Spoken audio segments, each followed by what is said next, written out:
যে গোরা খাওয়া হালাল কিন্তু কুরবানি দেওয়া যাবে না।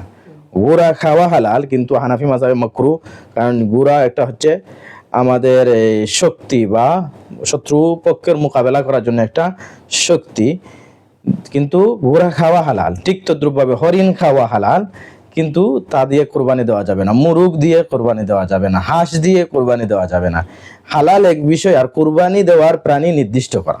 আমরা যে ছাগল কুরবানি দেই বা গরু কুরবানি দেই, এটার বয়স সীমা কিরকম হওয়া দরকার? আল্লাহ রাসূল সাল্লাল্লাহু আলাইহি ওয়াসাল্লাম বলছেন, সুনানে আবি দাউদের আল মুজাল্লাদ আস-সানি দ্বিতীয় খণ্ডের মধ্যে হাদিসটা আসছে, লা তাযবাহু ইল্লা মুসিন্না। আল্লাহ রাসূল সাল্লাল্লাহু আলাইহি ওয়াসাল্লাম মুসিন্না ব্যতীত তোমরা কোরবানি দেবে না। মুসিন্না কি? মুসান্নার ব্যাখ্যা হচ্ছে উটের ক্ষেত্রে 5 বছর, কম হলো 5 বছর, তার চেয়ে বেশি হতে হবে, 5 বা তার চেয়ে বেশি হতে হবে। গরু এবং মহিষের ক্ষেত্রে সর্বনিম্ন 2 বছর, মানে 2 বছর অথবা তার চেয়ে বেশি হতে হবে। 2 বছরের কম হয় গরু বা মহিষ, তাহলে তার দ্বারা কোরবানি দেওয়া যাবে না। ঠিক তদ্রুপভাবে দুম্বা, ছাগল, ভেড়া এগুলোর ক্ষেত্রে 1 বছর হতে হবে। তবে যদি দেখা যায় দুম্বা অথবা ভেড়া, বিশেষ করে দুম্বা 6 বছরের দুম্বা, 6 মাসের দুম্বা বা 7 মাসের দুম্বা দেখতে 1 বছরের মতো হয়, তাহলে এই ক্ষেত্রে দুম্বা দিয়ে কোরবানি দেওয়া যাবে। এটা আল্লাহ রাসূল সাল্লাল্লাহু আলাইহি ওয়াসাল্লাম ইস্তেসনা করেছেন, বাদ দিয়েছেন এই মুসিন্না থেকে। কুরবানির নিসাব সোনা দিয়ে ধরলে বর্তমান বাজার মূল্য কত এবং রূপা দিয়ে ধরলে বাজার মূল্য কত হবে? দেখেন, এটা একটা গুরুত্বপূর্ণ প্রশ্ন। কোরবানি নেসাব আমরা স্বর্ণ দিয়েও করি, রূপা দিয়েও করি। উনি এক সময় স্বর্ণ এবং রূপার যে পরিমাণ 7.5 তোলা এবং 52.5 তোলা রূপার মূল্য এক সমান ছিল। বর্তমানে এখন সোনার দর ধরলে অনেক টাকা, বিগ অ্যামাউন্ট আসে, আর রূপা দিয়ে ধরলে অ্যামাউন্টটা কম আসে। তাহলে আমরা স্বর্ণ নেসাব ধরবো না রূপার নেসাব ধরবো?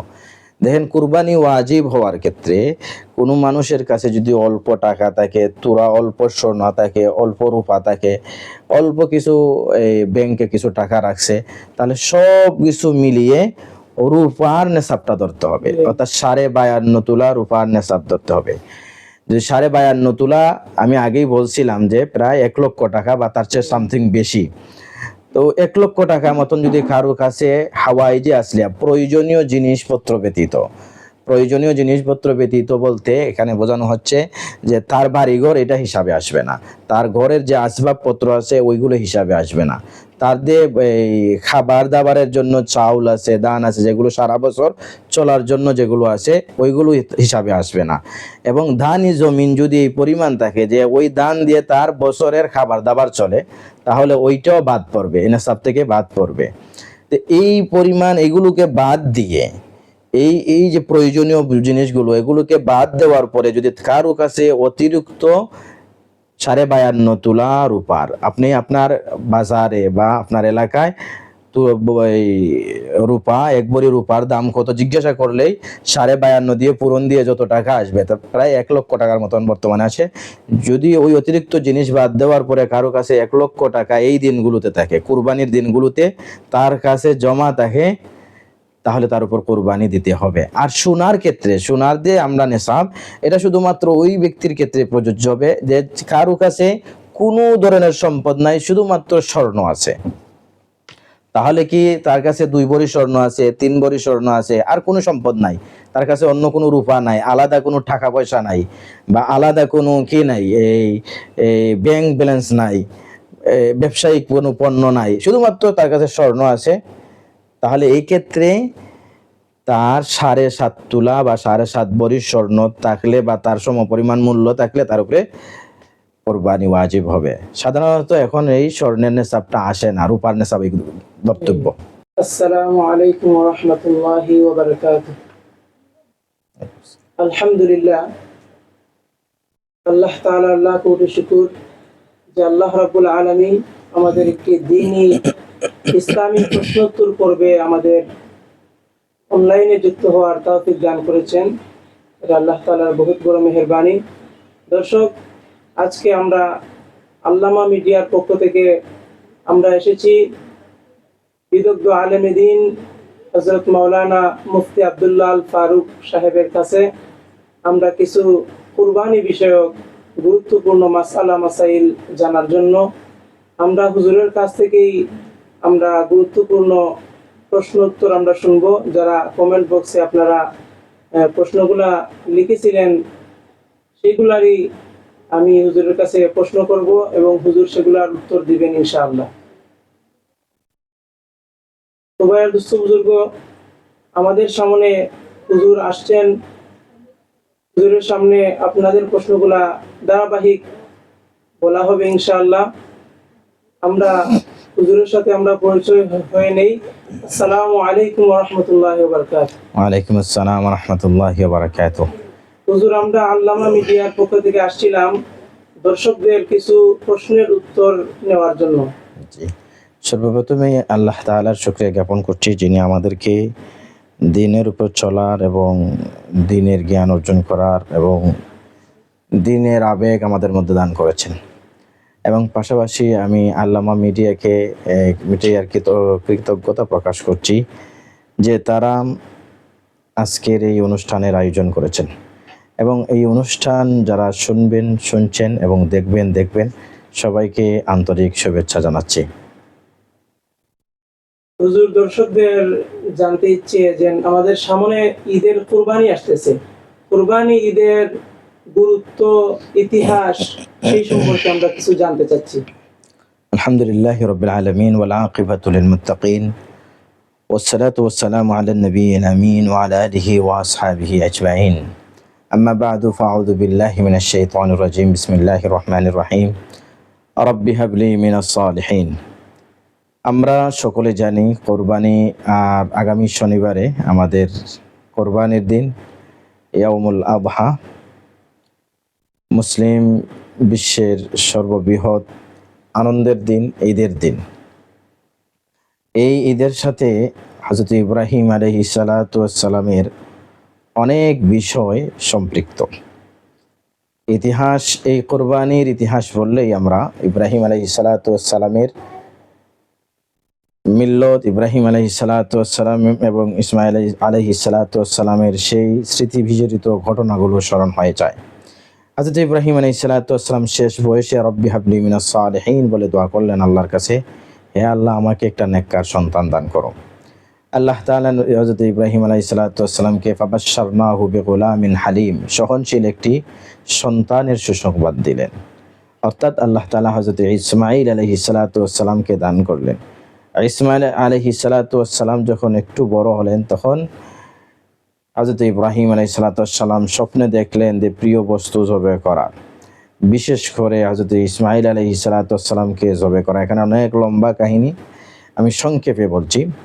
ইব্রাহিম আলাইহিস সালাতু ওয়াস সালাম তখন ইসমাঈল আলাইহিস সালাতু ওয়াস সালামকে পরামর্শ চিত্তে বলছিলেন যে ইন্নী আরা ফিল মানামি আন্নী আযবাহুকা ফানজুর মাযা তারা, হে বৎস, হে ছেলে, যে আমি স্বপ্নে দেখছি তোমাকে জবাই করছি, এ ব্যাপারে তোমার পরামর্শ, তোমার মতামতটা কি, সেটি আমাকে বলো। তখন হযরত ইসমাঈল আলাইহিস সালাতু ওয়াস সালাম নবীর ছেলে, নবী সুলভ জবাব দিয়েছিলেন, বলেছিলেন ইয়া আবাতি ফাআল মা তুমার সাতাজিদুনি ইনশাআল্লাহু মিনাস সাবিরিন, হে আমার প্রিয় বাবা, আপনাকে যা আদেশ করা হয়েছে সেটিকে আপনি বাস্তবায়ন করুন, আপনি আমাকে ধৈর্যশীলদের অন্তর্ভুক্ত পাবেন। অর্থাৎ আল্লাহর হুকুম পালনে আমি আপনাকে সহযোগিতা করব। পরে লম্বা ঘটনা। এরপরে আল্লাহ তাআলা এর বদলা হিসাবে যখন ইসমাঈল আলাইহিস সালামকে জবাই করবেন, এই জবাইয়ের আগ মুহূর্তে আল্লাহ তাআলা ইসমাঈল আলাইহিস সালামের বদলা আল্লাহ তাআলা একটা দুম্বা পাঠাইয়া দিলেন, কাবশ দান করলেন, বিযিবহিন আযীম। আল্লাহ তাআলা কোরআনের মধ্যে বলছেন যিবহিন আযীম, মহা একটি এই কুরবানির প্রাণী দান করলেন। তো ইব্রাহিম আলাইহিস সালাম সেটি জবাই করে ফেললেন। সেখান থেকেই কুরবানির ঈদ চলে আসছে। দেখেন নবী করিম সাল্লাল্লাহু আলাইহি সাল্লাম এই জন্যই সাহাবায়ে কেরাম নবীজিকে জিজ্ঞাসা করলেন, মা হাদিহিল আযাহি ইয়া রাসূলুল্লাহ, হে আল্লাহর রাসূল, এই যে কুরবানি, এই বিষয়টা কি? তখন নবী করিম সাল্লাল্লাহু আলাইহি সাল্লাম বলেছিলেন, সুন্নাতু আবিকুম ইব্রাহিম, এটি হলেন তোমাদের আব্বা ইব্রাহিম আলাইহিস সালামের সুন্নত। দেখুন অন্য একটি হাদিসের ভিতরে আল্লাহ রাসূল সাল্লাল্লাহু আলাইহি ওয়াসাল্লাম বলছেন, দাহু, তোমরা কুরবানি করো, ইন্নাহা সুন্নাতু আবিকুম ইব্রাহিম, এটা হলো কোরবানির সংক্ষিপ্ত ইতিহাস। আমরা জানতে চাচ্ছি যে কুরবানি যে আমরা দিব, এই কুরবানি কাদের উপর ওয়াজিব, কারা কুরবানিটা দিবে, এবং কোন কোন জিনিস দিয়ে কুরবানি দেওয়া যায়, এবং কোন কোন প্রাণীর মধ্যে প্রথম এই যে প্রথম প্রশ্নটা হলো কার কার উপর কোরবানি দিতে হবে। কোরবানির এর আগে কোরবানি হুকুমটা কি? হানাফি মাযহাবের দৃষ্টিতে কোরবানি হচ্ছে দেওয়া সামর্থ্যবান ব্যক্তির উপর কোরবানি দেওয়া ওয়াজিব, দিতে হবে। তো যদি অন্যান্য উলামায়ে কেরাম এটাকে সুন্নতে মুআক্কাদা বলছেন, কিন্তু সবাই একমত, কোন উলামায়ে কেরাম এটাকে সুন্নাতুন গায়রু মাতরুকা বলেছেন, অর্থাৎ এমন সুন্নত, যারা সুন্নত বলছেন তারা বলছেন এই সুন্নত ছাড়া যাবে না। কিন্তু হানাফি মাযহাব দলিল আদিল্লার ভিত্তিতে এটাকে ওয়াজিব বলেছেন, অর্থাৎ আদায় করতে হবে। কে আদায় করবে? যার মধ্যে 6টা শর্ত থাকে তার উপর কোরবানি ওয়াজিব। 1 নাম্বার হচ্ছে মুসলিম, অমুসলিমের উপর কোরবানি ওয়াজিব না। শুধু এই যে শর্তটা, এটা সব ইবাদতের ক্ষেত্রে মুসলিম হতে হবে, বালেগ হতে হবে। নাবালেগের উপর কোরবানি ওয়াজিব না। নাবালেগের যদি অগাধ সম্পদ থাকে তারপরেও কোরবানি ওয়াজিব না। এরপরে 3 নম্বরে সে স্বাধীন হতে হবে, হুর। কোন গোলাম, বর্তমানে গোলাম নাই, কোন এক সময় গোলাম ছিল, গোলামের উপর কোরবানি ওয়াজিব হয় না। এরপরে সে মুকিম হতে হবে, মুসাফিরের উপরে কোরবানি ওয়াজিব হয় না। তারপরে সে সামর্থ্যবান থাকতে হবে, অর্থাৎ কোরবানির দিন থেকে আপনার 11, 10 তারিখ, 12 তারিখ, 11 তারিখ, 12 তারিখ, এই 3 দিনের কোনো একদিনের ভিতরে যদি সে প্রয়োজনীয় অতিরিক্ত তার কাছে নেশাব পরিমাণ সম্পদ থাকে, অর্থাৎ 52.5 তোলা রূপা বা রূপার সম পরিমাণ মূল্য তার কাছে থাকে, যেটি বর্তমান হিসাব করলে যদি বর্তমান রূপার ভরি 2 থেকে 3 হাজারের ভিতরে হয়, 2000ও যদি ধরি তাহলে সেটি 1 লক্ষ 5-6 হাজার টাকার মতন, প্রায় 1 লক্ষ টাকার মতো কারো কাছে যদি প্রয়োজনীয় জিনিসপত্র বাদ দিয়ে তার কাছে এরকম পণ্য থাকে অথবা ব্যবসায়ী পণ্য থাকে, তাহলে সে কোরবানি তার উপরে দেওয়া ওয়াজিব। আমরা দেখতে পাচ্ছি বাংলাদেশের মধ্যে যে অনেকে গুড়া খাওয়ার পক্ষে কথা বলতেছেন, গুড়া দিয়ে কি কুরবানি হবে? না, দেখেন এখানে নির্দিষ্ট কয়েকটি প্রাণী দেয়া কোরবানি দিতে হবে, যেটা হাদিসের ভিতরে আসছে। এর মধ্যে 1 নম্বর হচ্ছে উট দিয়ে কোরবানি দেওয়া যায়, গরু দিয়ে কোরবানি দেওয়া যায়। 3 নম্বরে আপনার মহিষ, এটা গরুর হুকুমেই, এটা দিয়ে কোরবানি দেওয়া যায়। দুম্বা দিয়ে কোরবানি দেওয়া যায়, ছাগল দিয়ে কোরবানি দেওয়া যায়, ভেড়া দিয়ে কোরবানি দেওয়া যায়। এই যে মেরা বলেন বা ভেড়া বলেন, এটা এই 6টা প্রাণী দ্বারা কোরবানি দেওয়া যায়। এর বাহিরে কোনো প্রাণী দ্বারা কোরবানি দেওয়া যাবে না। যেমন ঘোড়া দিয়ে কোরবানি, ঘোড়া খাওয়া হালাল কিন্তু কোরবানি দেওয়া যাবে না। ঘোড়া খাওয়া হালাল কিন্তু হানাফি মাযহাবে মাকরুহ, কারণ ঘোড়া একটা হচ্ছে আমাদের এই শক্তি বা শত্রু পক্ষের মোকাবেলা করার জন্য একটা শক্তি, কিন্তু ঘোড়া খাওয়া হালাল। ঠিক তদ্রুপভাবে হরিণ খাওয়া হালাল, কিন্তু তা দিয়ে কোরবানি দেওয়া যাবে না। মুরগ দিয়ে কোরবানি দেওয়া যাবে না, হাঁস দিয়ে কোরবানি দেওয়া যাবে না।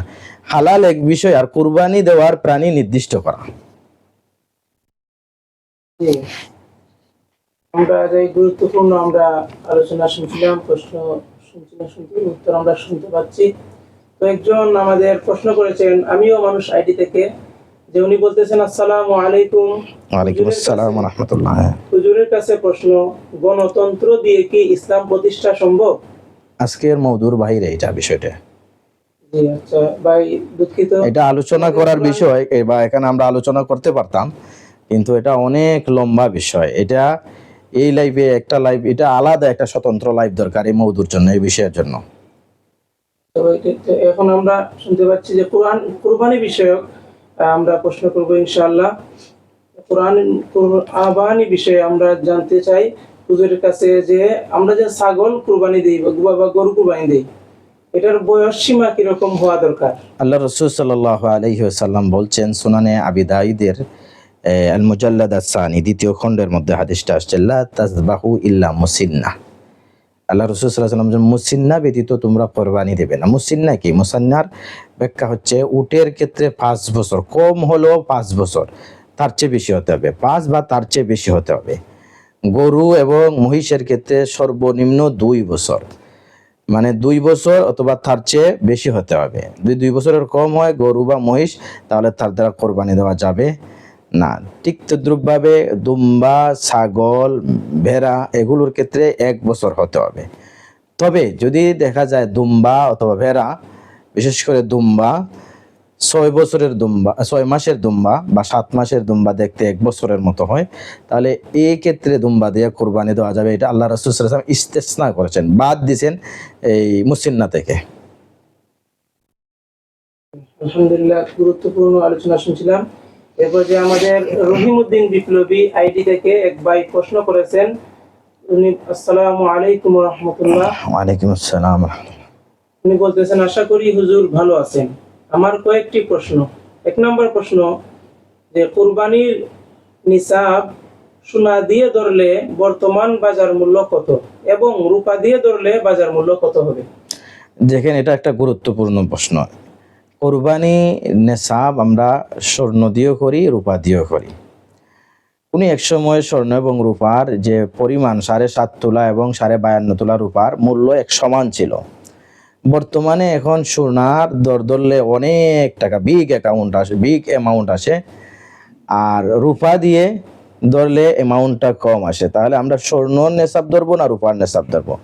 দেখেন, কুরবানি ওয়াজিব হওয়ার ক্ষেত্রে কোনো মানুষের কাছে যদি অল্প টাকা থাকে, তোরা অল্প স্বর্ণ থাকে, অল্প রূপা থাকে, অল্প কিছু এই ব্যাংকে কিছু টাকা রাখছে, তাহলে সব কিছু মিলিয়ে রূপার নেশাবটা ধরতে হবে। অর্থাৎ 52.5 তোলা রূপার নেশাব ধরতে হবে। যে 52.5 তোলা, আমি আগেই বলছিলাম যে প্রায় 1 লক্ষ টাকা বা তার চেয়ে সামথিং বেশি। তো 1 লক্ষ টাকা মতন যদি কারোর কাছে হাওয়াইজে আসলে প্রয়োজনীয় জিনিসপত্র ব্যতীত বলতে এখানে বোঝানো হচ্ছে যে তার বাড়িঘর এটা হিসাবে আসবে না, তার ঘরের যে আসবাবপত্র আছে ওইগুলো হিসাবে আসবে না, তার যে এই খাবার দাবারের জন্য চাউল আছে, ধান আছে, যেগুলো সারা বছর চলার জন্য যেগুলো আছে ওইগুলো হিসাবে আসবে না। এবং ধানি জমিন যদি এই পরিমাণ থাকে যে ওই ধান দিয়ে তার বছরের খাবার দাবার চলে, তাহলে ওইটাও বাদ পড়বে, নেশাব থেকে বাদ পড়বে। তো এই পরিমাণ এগুলোকে বাদ দিয়ে এই যে প্রয়োজনীয় জিনিসগুলো এগুলোকে বাদ দেওয়ার পরে যদি কারো কাছে অতিরিক্ত 52.5 তোলা রূপার, আপনি আপনার বাজারে বা আপনার এলাকায় তো এই রূপা, 1 ভরি রূপার দাম কত জিজ্ঞাসা করলেই 52.5 দিয়ে পূরণ দিয়ে যত টাকা আসবে, তা প্রায় 1 লক্ষ টাকার মতন বর্তমানে আছে। যদি ওই অতিরিক্ত জিনিস বাদ দেওয়ার পরে কারো কাছে 1 লক্ষ টাকা এই দিনগুলোতে থাকে, কুরবানির দিনগুলোতে তার কাছে জমা থাকে, তাহলে তার উপর কোরবানি দিতে হবে। আর সোনার ক্ষেত্রে, সোনার দিয়ে আমরা নেশাব, এটা শুধুমাত্র ওই ব্যক্তির ক্ষেত্রে প্রযোজ্য হবে যে কারো কাছে কোনো ধরনের সম্পদ নাই, শুধুমাত্র স্বর্ণ আছে। তাহলে কি তার কাছে 2 ভরি স্বর্ণ আছে, 3 ভরি স্বর্ণ আছে, আর কোনো সম্পদ নাই, তার কাছে অন্য কোনো রূপা নাই, আলাদা কোনো টাকা পয়সা নাই, বা আলাদা কোনো কি নাই, এই ব্যাংক ব্যালেন্স নাই, ব্যবসায়িক কোনো পণ্য নাই, শুধুমাত্র তার কাছে স্বর্ণ আছে, তাহলে এই ক্ষেত্রে তার 7.5 তোলা বা 7.5 ভরি স্বর্ণ থাকলে বা তার সমপরিমাণ মূল্য থাকলে তার উপরে কোরবানি ওয়াজিব হবে। সাধারণত এখন এই স্বর্ণের নেশাবটা আসে না, রূপার নেশাব বক্তব্য। জি। উনি আরেকটি প্রশ্ন করতেছেন যে আমাদের এলাকায় গরু দাঁতছে, মানে দাঁত উঠছে কিনা সেটা জানতে চায়, গরু কুরবানির উপযুক্ত হয়েছে কিনা বোঝার জন্য। আসলে গরু কুরবানির জন্য দাঁত উঠা শর্ত নাকি বয়স শর্ত জানালে খুবই উপকৃত হব। মাশাআল্লাহ, সুন্দর প্রশ্ন আব্দুর রহিম বিপ্লবী ভাইয়ের। যে দাঁত ওঠাটা কি শর্ত কি শর্ত না? না, দাঁত ওঠাটা শর্ত না। আমরা আগেই উল্লেখ করছি, কুরবানির প্রাণীর জন্য নির্ধারিত বয়স অতিক্রম করা শর্ত। যেমন উটের ক্ষেত্রে 5 বছর বা তার চেয়ে বেশি হতে হবে, গরুর ক্ষেত্রে, মহিষের ক্ষেত্রে 2 বছর বা তার চেয়ে বেশি হতে হবে, মানে 2 বছর পূর্ণ হতে হবে। আর ছাগল, মহিষ, দুম্বার ক্ষেত্রে আগেই আমরা বলছি 1 বছরের অতিক্রম হতে হবে। এখন দাঁতের যে মাসআলাটা, দাঁত যে আমরা দেখি, এটা হলো একটা তাজরিবা, মানুষের তাজরিবা দেখে যে একটা দাঁত, দুইটা দাঁত উঠলে 2 বছর হয়েছে, তিনটা দাঁত উঠলে 3 বছর হয়েছে।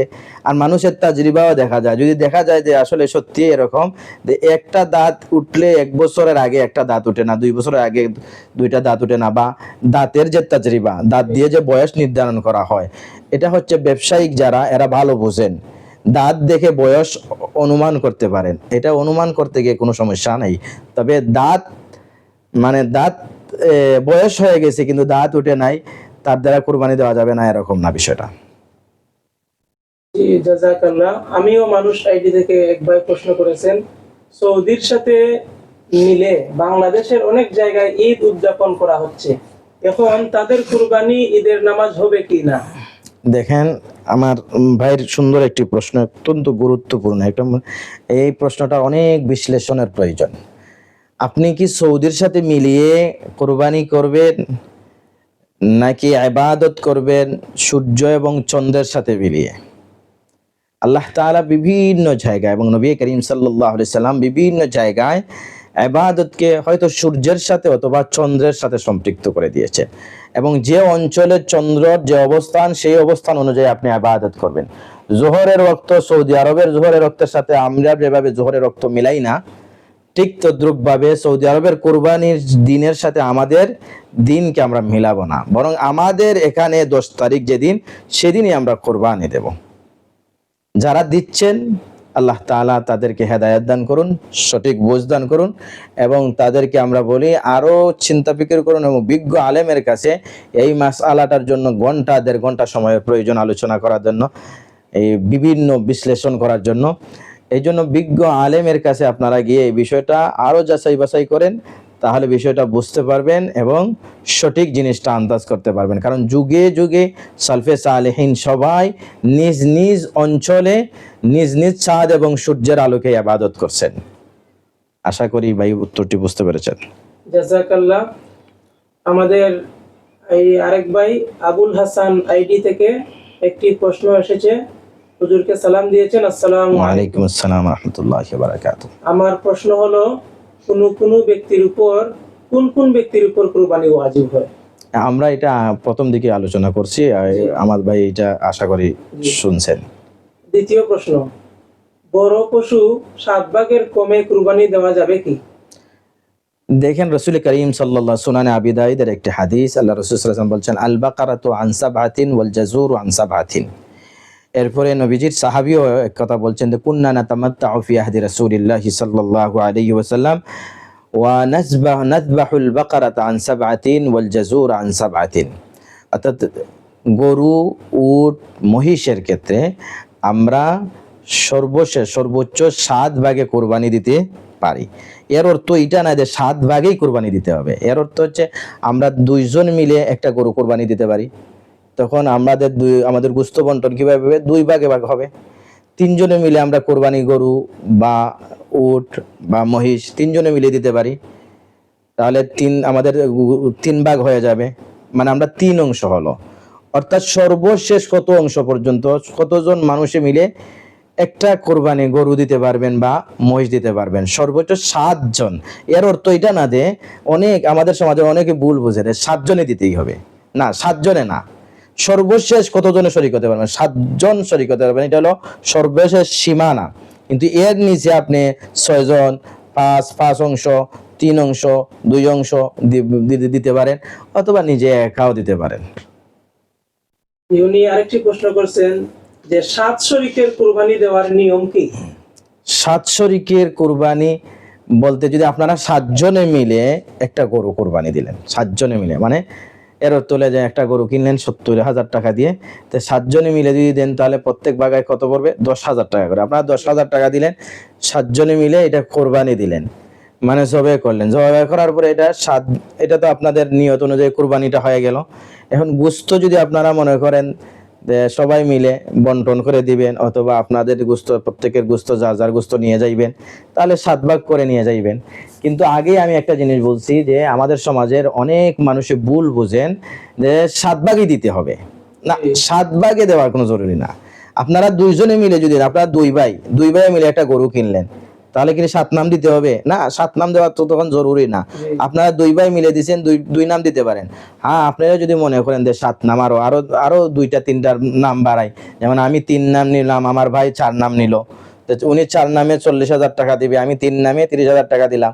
আর আমার 3 নামটা আমি ওয়াইফ, আমার মা, আমার ভাই আছে বা বোন আছে, যার নাম শরীক রাখতে চাই রাখতে পারবো। কিন্তু এর অর্থ এইটা না কিন্তু যে 7 নামই ওই হতে হবে, এটা জরুরি। অনেকে মনে করে এটা জরুরি, আসলে জরুরি না। 2 নাম আমি দুইজনে মিলে যদি দেই তাহলে 2 অংশ ভাগ করলেই হবে। আশা করি মাসলাটা পরিষ্কার হয়েছে সবার কাছেই। জাযাকাল্লাহ। সত্যকথন ওয়াইয়াকুম। আইডি থেকে একটি প্রশ্ন। প্রথমে হুজুরকে সালাম দিয়েছেন, আসসালামু আলাইকুম। ওয়ালাইকুম আসসালাম ওয়া রাহমাতুল্লাহি ওয়া বারাকাতুহু। হুজুর কেমন আছেন? আলহামদুলিল্লাহ। আমার জানার বিষয় 1 নম্বর প্রশ্ন, যে কুরবানির পশু ক্রয় করার পর হারিয়ে গেছে, এবার আরেকটা পশু ক্রয় করা হলো, কিন্তু হারিয়ে যাওয়া পশু ফিরে পাওয়া গেল। হুম। এবার একটা পশু জবাই করলে হবে না উভয়টি কুরবানি দিতে হবে? দেখেন, ওই যে যে এই মাসআলাটা অত্যন্ত গুরুত্বপূর্ণ, যে কোরবানির যে পশুটা ক্রয় করছেন ওই ব্যক্তি সে ধনী নাকি গরিব, তার উপর কোরবানিটা ওয়াজিব নাকি ওয়াজিব ছিল না, সে নিজে নিজে তার উপরে ওয়াজিব করছে। যদি সে লোকটা গরিব হয়ে থাকে তাহলে প্রথমটা এবং দ্বিতীয়টা উভয়টাই কোরবানি দিতে হবে। যেটা হারাইছে পরে পাইছে আর যেটা পরবর্তীতে কিনছে উভয়টাই কোরবানি দিতে হবে, কারণ সে তার উপরে কোরবানিটা ওয়াজিব করছে। আর যদি সে ধনাঢ্য হয়, ধনী ব্যক্তি হয়, তাহলে তো সে নিজে নিজের কোরবানি ওয়াজিব করে না, তার জন্য যে কোনো একটা প্রাণী কোরবানি করলেই হয়ে যাচ্ছে। যখন প্রথমটা হারিয়ে গেছে, তারপর আরেকটা কিনছে, পরবর্তীতে হারানোর জিনিসটা পাইছে, তাহলে যে কোনো দুটা থেকে যে কোনো একটা দিতে পারে ধনী ব্যক্তি হলে। আপনি আরেকটি প্রশ্ন করছেন যে কুরবানির গোশত বন্টন না করে পুরাটা নিজের জন্য রেখে দেওয়া কি জায়েজ হবে? দেখেন, কোরবানির গোশতটুকু নিয়ে এই, সারাটাই আমি খাইতে পারবো কিনা, নাকি বন্টন করে দিতে হবে। জি। রাসূলুল্লাহ সাল্লাল্লাহু এ ব্যাপারে আরো কিছু হাদিস আমি বলি। এ ব্যাপারে রাসূলুল্লাহ সাল্লাল্লাহু আলাইহি ওয়াসাল্লাম প্রথম দিকে একবার নিষেধ করেছেন সাহাবাদেরকে যে তোমরা 3 দিনের উপরে কুরবানির গোশত মজুদ রাখতে পারবে না, অর্থাৎ বন্টন করে দিবে। তো কিছুদিন পরে সাহাবায়ে কেরাম আবার রাসূল করিম সাল্লাল্লাহু আলাইহি ওয়াসাল্লামের কাছে আসলেন পরের বছর, যে আমরা তো হে আল্লাহর রাসূল কোরবানির গোশত দিয়ে উপকৃত হতাম। তখন আপনি রাসূল সাল্লাল্লাহু আলাইহি ওয়াসাল্লাম বললেন, তাহলে এই প্রশ্নটা কেন করতেছেন? তখন তিনি বললেন, আপনি তো বিগত বছর বলছিলেন যে 3 দিনের উপরে না খাওয়ার জন্য। তখন আল্লাহ রাসূল সাল্লাল্লাহু আলাইহি ওয়াসাল্লাম বলছিলেন যে দেখেন, আপনাদেরকে আমি একটা কারণে ওই বছর নিষেধ করছিলাম, কারণ ওই বছর কিছু দূর দূরান্ত থেকে, মরু প্রান্ত থেকে কিছু দরিদ্র মানুষ মদিনায় আসছিল, এই জন্য আমি নিষেধ করেছিলাম। এখন তোমরা কি করতে পারো, ইদ্দাখিরু, স্টক রাখতে পারো, কুলু ওয়াদ্দাখিরু, খাও, স্টক রাখতে পারো, ওয়াতাজিরু, এবং দান করে সওয়াব নিতে পারো, দান করে সওয়াব নিতে পারেন। তাহলে এক সাহাবী আব্দুল্লাহ ইবনে আব্বাস রাদিয়াল্লাহু তাআলা আনহুকে জিজ্ঞাসা করা হলো যে রাসূল করিম সাল্লাল্লাহু আলাইহি ওয়াসাল্লামের গোশত বন্টন বা গোশতর কুরবানিটা কি রকম ছিল, বা গোশতের ব্যাপারে রাসূল করিম সাল্লাল্লাহু আলাইহি ওয়াসাল্লাম কি ফয়সালা করতেন। তখন তিনি বলছেন, রাসূল করিম সাল্লাল্লাহু আলাইহি ওয়াসাল্লাম কুরবানি দেওয়ার পরে ইউতইমু আলা আহলিহি আথ-থুলুসা ওয়ায়ুতইমু ফুকারা জিরানিহি আথ-থুলুসা ওয়ায়ুতইমু আলা সুওয়ালি আথ-থুলুসা। রাসূল করিম সাল্লাল্লাহু আলাইহি ওয়াসাল্লাম কুরবানি দেওয়ার পরে গোশতকে 3 ভাগে ভাগ করতেন। 1 ভাগ নিজের খাওয়ার জন্য রেখে দিতেন, নিজের পরিবার নিজে খাওয়ার জন্য। অপর ভাগ রাসূল করিম সাল্লাল্লাহু আলাইহি ওয়াসাল্লাম নিজের আত্মীয় স্বজনদের মধ্যে থেকে যারা দরিদ্র আছে বা আত্মীয় স্বজন যারা আছেন তাদের মধ্যে বন্টন করতেন। আর 3য় ভাগ যারা সোয়াল করতেন, গোশত পাওয়ার জন্য বিভিন্ন জায়গায় হাঁটতেন, তাদের জন্য আল্লাহ রাসূল সাল্লাল্লাহু আলাইহি ওয়াসাল্লাম বন্টন করে দিতেন। তাহলে নবুয়তের মেজাজ বা নবী করিম সাল্লাল্লাহু আলাইহি ওয়াসাল্লামের সুন্নত হলো আপনি একা খাবেন, এটা হতে পারে না, আপনার প্রতিবেশীকে দিবেন। কিন্তু কেউ যদি একা খেয়ে নেয়, সম্পূর্ণ গোশত তার বাড়িতে নিয়ে যায়, এটা জায়েজ আছে, না জায়েজ না বা হারাম না। কেউ যদি সারা গোশত নিয়ে যায়, এটা জায়েজ আছে, কিন্তু উনি যে কাজটা করলেন নবীজি এরকম কাজ করেন না, এই জন্য ওনার জন্য উচিত যে কিছু গোশত আত্মীয় স্বজন এবং দরিদ্র মানুষের মধ্যে বন্টন করে দেওয়া। জাযাকাল্লাহ। আমরা গুরুত্বপূর্ণ মাসলা জানছিলাম। আরেক ভাই প্রশ্ন করেছেন দিনের আলো আইডি থেকে, হুজুরকে সালাম দিয়েছেন, আসসালামু আলাইকুম। ওয়ালাইকুম আসসালাম রহমতুল্লাহি ওয়া প্রশ্ন: বারাকাতুহু। কোনো অভাবী ব্যক্তি বিভিন্ন জনের কাছ থেকে কুরবানির মাংস সংগ্রহ করে যদি টাকার অভাবে সে মাংস বিক্রয় করতে চায়, তাহলে তা জায়েজ হবে কিনা? মাশাআল্লাহ, জি, এটা দেখা যায় আমাদের শহর অঞ্চলগুলোতে প্রচুর দেখা যায়। বিশেষ করে মাগরিব পরে আমি নিজেও প্রত্যক্ষ করেছি। মাগরিব পরে অনেকেই গোশত বিক্রয় করেন। দরিদ্র সারা দিন গোশত সংগ্রহ করছেন, দরিদ্র মানুষ, গরিব মানুষ। এরপরে তিনি এই গোশতগুলো ফ্রিজিং করার মতন ওনার ব্যবস্থা থাকে না, ফ্রিজ করার মতন ব্যবস্থা থাকে না। এই জন্য নির্দিষ্ট কিছু গোশত রাখার পরে গরিব মানুষ ফ্রিজ থাকবে কোথায় আর গোশতই রাখবেনই কোথায়, এই জন্য বাকি গোশতগুলো বিক্রয় করে দেন। অথবা অনেকে অভাবের কারণে টাকার প্রয়োজন, চিকিৎসার জন্য টাকার প্রয়োজন, এই জন্য তারা গোশত বিক্রয় করে দেন। মনে রাখতে হবে, ওই যে গরিব ব্যক্তি যিনি গোশত সংগ্রহ করে নিছেন এরপরে বিক্রয় করবেন, এটা ওনার জন্য জায়েজ আছে। কিন্তু যদি কেউ কোরবানি দেয়, নিজে কোরবানি দেয়, তাহলে নিজের কোরবানির গোশত বিক্রয় করা জায়েজ নাই, বরং হারাম, নিষেধ। যদি বিক্রয় করে তাহলে ওর মূল্য সাদকা করে দিতে হবে। আরেকটি প্রশ্ন যে, যদি আমরা কুরবানি দিই, গরুর ক্ষেত্রে তো 7 জন শরীক হওয়া যায়। তো 7 জনের মধ্যে যদি 6 জন আমি আমার পক্ষ থেকে দিই, আর একটা অংশ যদি রেখে দিই আকিকার জন্য, যে না আমি একটা অংশ আকিকার নিয়ত করলাম, তাহলে এভাবে কি হবে? আকিকা কি ঢুকানো যাবে? জি, দেখেন, কুরবানির ক্ষেত্রে যদি গরু দিয়ে কোরবানি দেই বা উট দিয়ে কোরবানি দেই অথবা মহিষ দিয়ে কোরবানি দেই, যেহেতু 7 জন শরীক হওয়া যায়, এই জন্য আমি আমার এক নাম রাখলাম কোরবানির জন্য বা 6 নাম রাখলাম কোরবানির জন্য, এক নাম দিলাম আকিকার জন্য, এটা জায়েজ আছে, কোনো সমস্যা না। কিন্তু ছাগল, দুম্বা, বেড়ার ক্ষেত্রে যদি আপনার একই ছাগল, দুম্বা, বেড়ার ক্ষেত্রে আমি কোরবানিও নিয়ত করলাম বা আকিকারও নিয়ত করলাম, তাহলে কিন্তু এটা জায়েজ না, তখন এটা কোরবানি আদায় হয়ে যাবে, আকিকা হবে না। আরেকটি প্রশ্ন যে, কুরবানি দেওয়ার জন্য শুধু কি হুজুর হওয়াই জরুরি, না আমি নিজেও কুরবানি দিতে পারি? রাসূলুল্লাহ সাল্লাল্লাহু আলাইহি ওয়াসাল্লাম আকামা রাসূলুল্লাহ সাল্লাল্লাহু আলাইহি সাল্লাম বিল মাদিনাতি 10 সিনিনা দাহা কুল্লা সানাতিন। অন্য জায়গায় আছে ইউদাহি, আর অন্য বর্ণনায় আছে দাহা বিয়াদিহি। দাহা বিয়াদিহি, আল্লাহ রাসূল সাল্লাল্লাহু আলাইহি সাল্লাম নিজের হাতে কোরবানি দিয়েছেন, নিজ হাত দিয়ে কোরবানি দিয়েছেন। বিভিন্ন হাদিসের কিতাবে আছে দাহা বিয়াদিহি। রাসূল করিম সাল্লাল্লাহু আলাইহি সাল্লাম দাহা হুমা বিয়াদিহি, কোন সময় 2টা দুম্বা দিয়েছেন, 2টা দুম্বাকে নবী করিম সাল্লাল্লাহু আলাইহি সাল্লাম নিজ হাতে কোরবানি করছেন।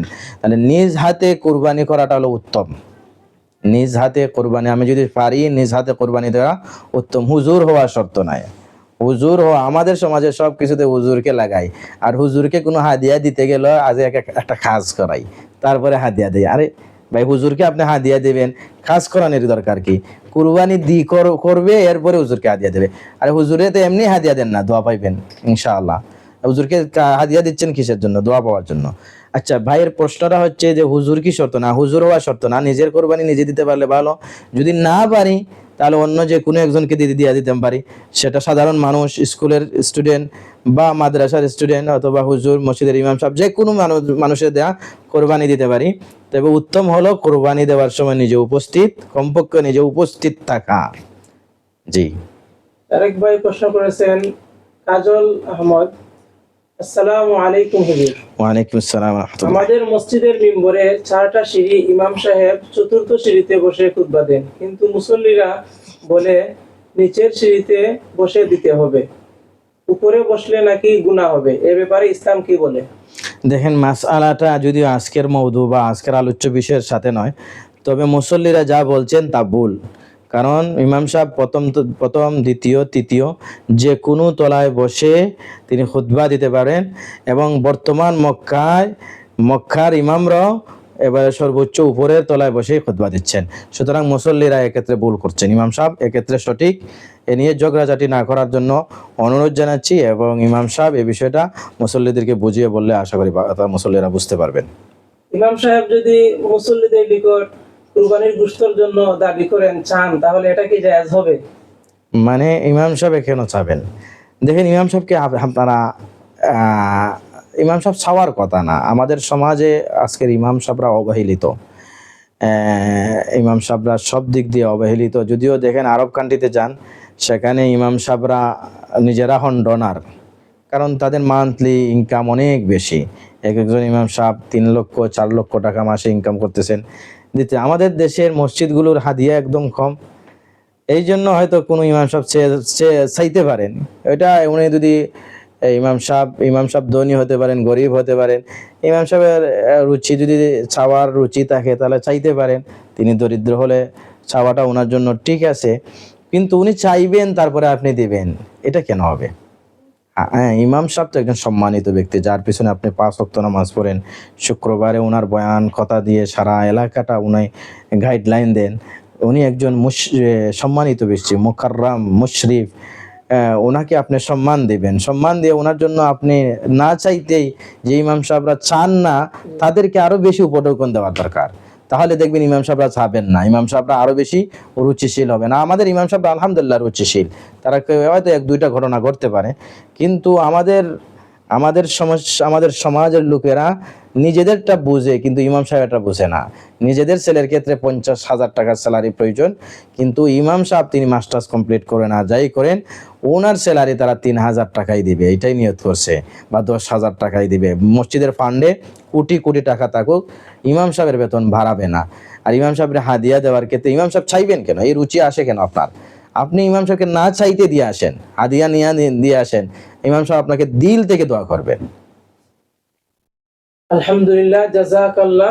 আমরা খুবই গুরুত্বপূর্ণ কুরবানি বিষয়ক মাসাইল শুনছিলাম। হযরত মাওলানা মুফতি আব্দুল্লাহ আল ফারুক, উস্তাদ জামিয়া লুৎফিয়া আনোয়ারুল উলুম হামিদনগর বরুণা মাদ্রাসা।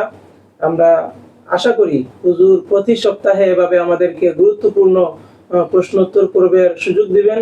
হুজুর যদি আমাদের সুযোগ দেন তাহলে ইনশাআল্লাহ আল্লামা মিডিয়া হুজুরের কাছ থেকে আরো আমরা ফায়দা নেওয়ার জন্য আমরা আগ্রহী। আমরা আশা করব হুজুরের কাছ থেকে প্রতি সপ্তাহে যেন এইভাবে আমরা সুযোগ পাই, এবং জাতির জন্য, মানুষের যাতে উপকার হয়, মানুষ যেন তাদের লক্ষ্য যা জানতে চায়, মানুষ যত জানতে পারে, সেজন্য আশা করি হুজুর আমাদেরকে সুযোগ দিবে ইনশাআল্লাহ। আমি সর্বশেষ আমার দর্শক শ্রোতা এবং আল্লামা মিডিয়াকে সবার শুকরিয়া জ্ঞাপন করছি, এবং আল্লামা মিডিয়া সহ যে সমস্ত মিডিয়া ইসলাম, মানবতা এবং দেশের জন্য কাজ করে যাচ্ছেন, তাদেরকে আমরা আমাদের হৃদয় থেকে আন্তরিক শুভেচ্ছা জানাচ্ছি, শুকরিয়া জ্ঞাপন করছি।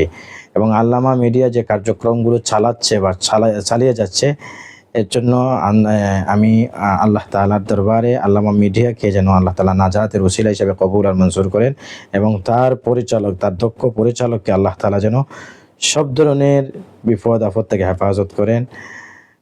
আর যারা আমাদের সাথে ছিলেন সকলের শুকরিয়া জ্ঞাপন করে এখানে শেষ করছি। আসসালামু আলাইকুম ওয়া রাহমাতুল্লাহি ওয়া বারাকাতুহু। ওয়া আলাইকুম আসসালাম ওয়া রাহমাতুল্লাহি ওয়া বারাকাতুহু।